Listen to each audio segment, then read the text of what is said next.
Hello, नमस्कार सर्वांना. तर स्वागत आहे तुमचं माझ्या यूट्यूब चॅनलमध्ये. तर आज आपण बघणार आहोत ऐतिहासिक वारसा असलेल्या वेरूळच्या लेणीबद्दल माहिती.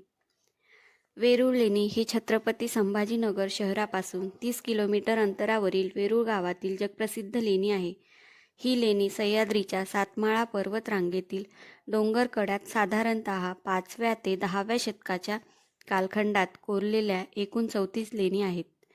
यामध्ये 12 बुद्ध लेणी, ज्या की लेणी क्रमांक 1 ते 12, तसेच 17 हिंदू लेणी, ज्या की लेणी क्रमांक 13 ते 29, आणि 5 जैन लेणी, ज्या की लेणी क्रमांक 30 ते 34 लेणी आहेत.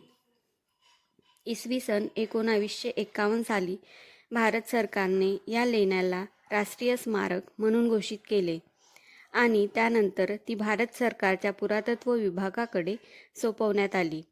युनेस्कोने इसवी सन 1883 मध्ये वेरूळ लेणीचा समावेश जागतिक वारसा स्थळांच्या यादीत केला.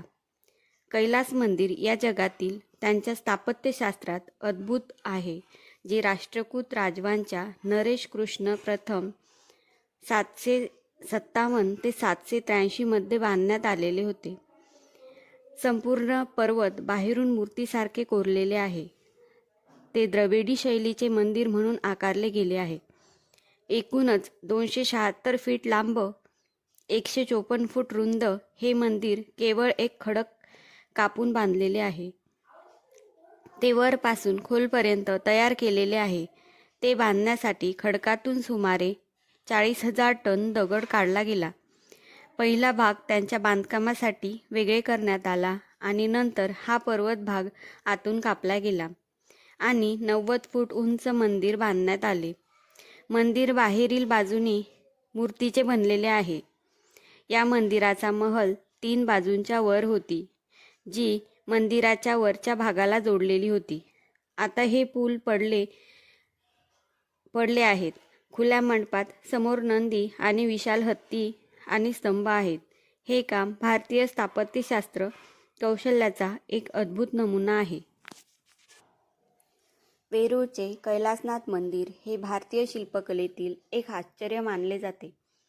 एक पाषाणी मंदिरामध्ये हे सर्वात प्रचंड आणि परिपूर्ण असे मंदिर आहे. गिरीशिल्प परंपरेतील तसेच तांत्रिक व कलेच्या दृष्टीने हे सर्वात प्रगत आविष्कार असलेले मंदिर आहे.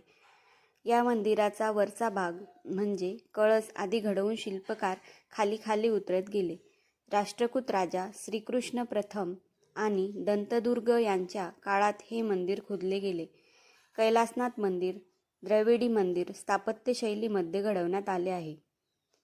अशाच नवनवीन माहितीसाठी चॅनलला लाईक, शेअर आणि सबस्क्राईब करायला विसरू नका. धन्यवाद.